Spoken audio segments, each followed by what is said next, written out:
Good morning everyone. ಇದು automatic water level detector ಅಂತ. ಇಲ್ಲಿ ನಾವು 4 ವೈರ್ಸ್ನ ಯೂಸ್ ಮಾಡಿದ್ದೀವಿ. 25%, 50%, 75% ಮತ್ತು 95% ಅಲ್ಲಿ. ಯಾವಾಗ ಈ ವೈರು ವಾಟರ್ನ ಸೆನ್ಸ್ ಮಾಡೋದು ಈ ಥರ ಲೈಟ್ ಆನ್ ಆಗ್ತಾ ಬರುತ್ತೆ. 25% ತುಂಬಿತು, 50% ತುಂಬಿತು, 75% ಮತ್ತು 95%. ಯಾವಾಗ ಲಾಸ್ಟ್ ವೈರು ವಾಟರ್ನ ಸೆನ್ಸ್ ಮಾಡುತ್ತೋ ಅವಾಗ ಈ ಥರ ಬಜರ್ ಆನ್ ಆಗ್ತಾ ಬರುತ್ತೆ.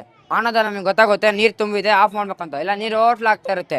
ಮತ್ತು ಯಾವಾಗ 25% ಕೆಳಗಡೆ ಬರುತ್ತೋ ಅವಾಗ ನಮಗೆ ಗೊತ್ತಾಗುತ್ತೆ ನೀರು ಖಾಲಿ ಆಗಿ ಬಂದಿದೆ, ಬೇಗ ತುಂಬಿಸ್ಬೇಕು ಅಂತ. ಇಲ್ಲಾಂದರೆ ಯಾವಾಗ ಸ್ಕೂಲ್ಗೆ ಹೋಗ್ಬೇಕಾದ್ರೆ ಮಕ್ಕಳು ಏನಾರ ಸ್ನಾನಕ್ಕೆ ಹೋಗಿದ್ರು ಅಂದರೆ ಯಾವಾಗ ನೀರು ಆಗ ಆಟೋಮೆಟಿಕಲಿ ಆಫ್ ಆಯಿತು ಅಂದರೆ ಅವಾಗ ಮತ್ತೆ ಸಿಂಟೆಕ್ಸ್ ತುಂಬೋಕ್ಕೆ ಕಷ್ಟ. ಆವಾಗ 25% ಲೈಟ್ ಆಫ್ ಆದ ತಕ್ಷಣ ನಾವು ತುಂಬಿಸಿದ್ರೆ ನಾವು ಬೇಗ ಆ ಪ್ರಾಬ್ಲಮ್ ಸಾಲ್ವ್ ಮಾಡ್ಬೋದು. ಇದು ನಮಗೆ ಎಕ್ಸಾಂಪಲ್ ಹೇಳ್ಬೇಕಂದ್ರೆ ಡ್ಯಾಮ್ಸಲ್ಲೆಲ್ಲ ತುಂಬ ಯೂಸ್ ಮಾಡ್ತಾರೆ. ಡ್ಯಾಮ್ಸಲ್ಲಿ ಯಾಕಂದ್ರೆ ಬಜರ್ನ ಹಾಕ್ತಿರ್ತಾರಲ್ಲ, ಯಾವಾಗ ರಿವರ್ ಫುಲ್ಲು ಫೋರ್ಸಾಗಿ ಬಂದಿರುತ್ತಲ್ಲ ಆವಾಗ ಈ ಬಜರ್ ಸೌಂಡಿಂದ ಎಲ್ಲರೂ ದೂರ ಹೋಗ್ತಾರೆ, ಇಲ್ಲಾಂದರೆ ದೂರ ಹೋಗ್ತಾರೆ. ಅಕಸ್ಮಾತ್ ಏನು ಬಜರ್ ಇಲ್ಲ ಅಂದರೆ ಎಲ್ಲರಿಗೂ ಹಾರ್ಮ್ಫುಲ್ಲಾಗಿ ಎಲ್ಲರೂ ಸತ್ತೋಗ್ತಾರೆ. Thank you.